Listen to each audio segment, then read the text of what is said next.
control my anger, so that's what I'm doing. But I tell you, I do want to punch them in the face.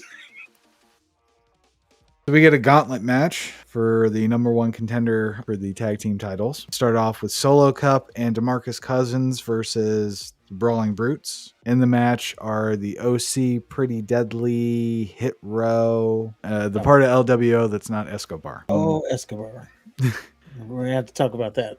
Brawling Brutes, they beat DeMarcus Cousins. I think Montez Ford was taken out of commission somehow. There was the OC and the Brawling Brutes. Brawling Brutes take out the OC. And I got a little bit of momentum. It's starting to get interesting. Then LWO come in. What you know? Brawling Brutes, they beat LWO. Oh shit, they're going the distance. Then Hit Row comes in. Hit Row doesn't last 5 seconds. And it was great too, because that motherfucker that wasn't Flop Dollar, he was combing his beard the whole time. And I was like, man, I just want him to get punched in the face. So it was great to just see him Shout immediately. to the Adonis. Whatever. He's the Adonis. It was great just seeing him just dumped outside the ring, and then Flop Dollar get hit with the brogue kick. 1, 2, 3. See ya. Where'd you even come? Then we get Pretty Deadly and the Brawling Brutes. They're high on Pretty Deadly because Pretty Deadly won, and they are your number one contenders for Sami Zayn and Kevin Owens. Which was a surprise to me because this is taking place in London. Now it's on SmackDown. It's not at Money in the Bank, but it's in London. Mm-hmm. So I was for sure that they were going to put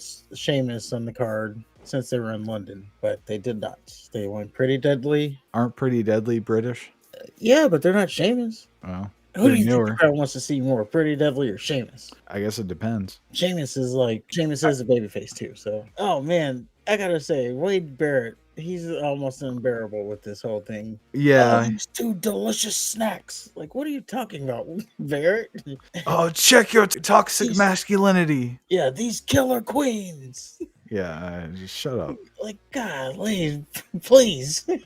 And he's the wrestler. That's the thing. Michael Cole had a great line. He said, "It's fight night times 5," because that's how many teams you have to beat.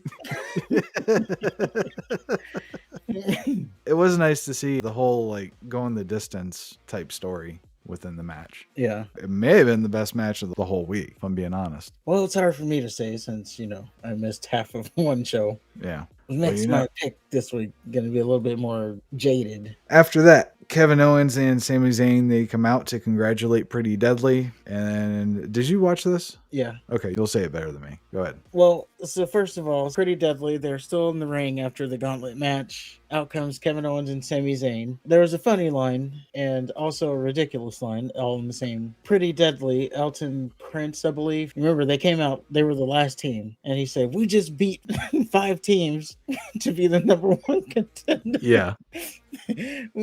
Which is ridiculous because you didn't beat 5 teams. Yeah, I thought that was a good heel line. Yeah. It's equivalent to when Cody Rhodes said he outlasted 30 men when he was number 30 in the Royal Rumble. Like, no, you didn't. But yeah, I laughed at that line. But I knew it was them being a heel. And it was the kind of exaggeration that I know I would do myself. If I won a gauntlet match as the last person, I just lasted that gauntlet match. I beat everybody in the gauntlet match. So yeah, they said we won the gauntlet match and our hair is still less stringy than that thing over there, talking about Sami Zayn. And then they said that they were going to win the titles. And Sami Zayn, he looks over at Kevin Owens. He's like, "Are you hearing this?" And Kevin Owens is like, "Yeah, I hear it." And Sami Zayn's like, "I mean, this doesn't piss you off? I mean, you got this temper thing going on. You're not blowing up about this?" And then Kevin Owens said, "Well, you told me I needed to control my anger, so that's what I'm doing. But I tell you, I do want to punch them in the face."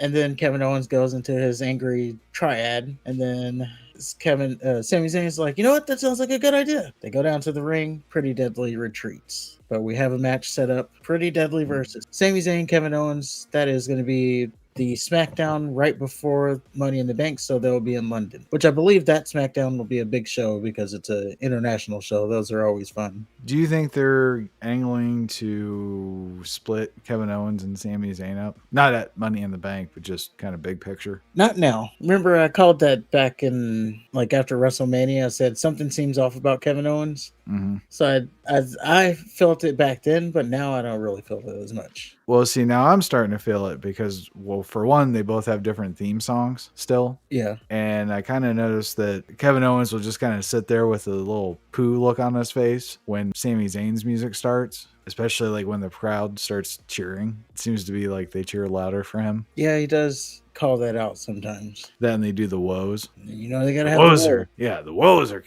key. yeah. I mean, what are you even doing if you don't have a whoa? Right. Whoa, whoa, whoa. See, it doesn't work. Yeah, like, but again, they put all the walls on Monday Night Raw, except for Kevin Owens and Sami Zayn right now, because they're champions that are actually defending on both shows. Yeah.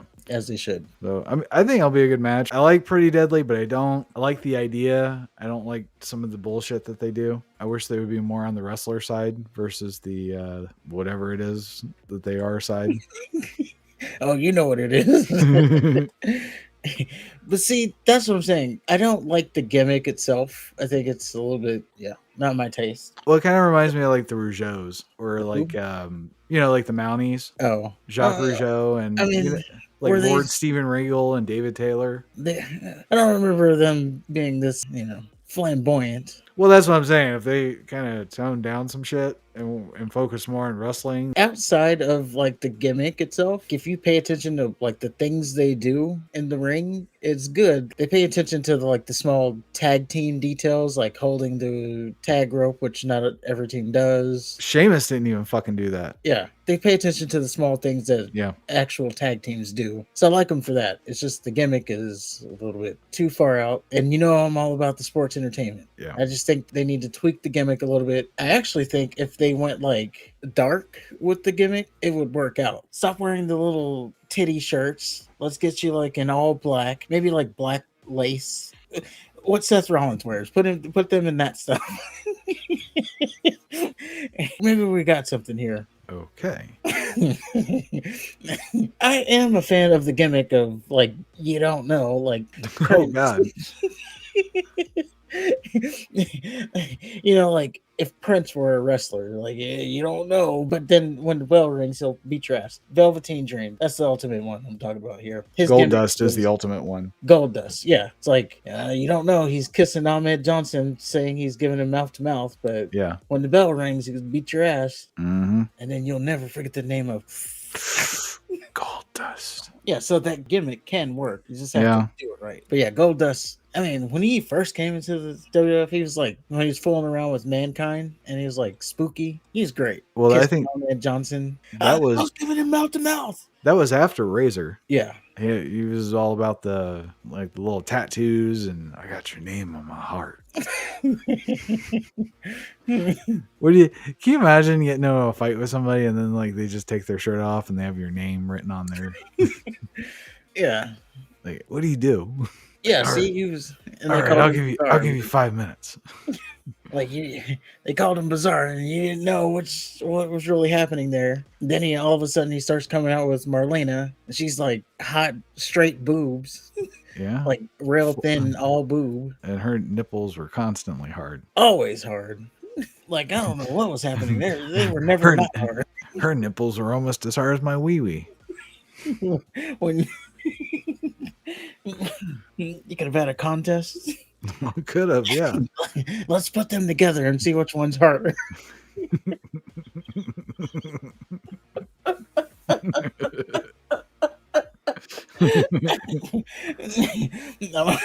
Let's touch them together. This is the show, ladies and gentlemen. This is the show.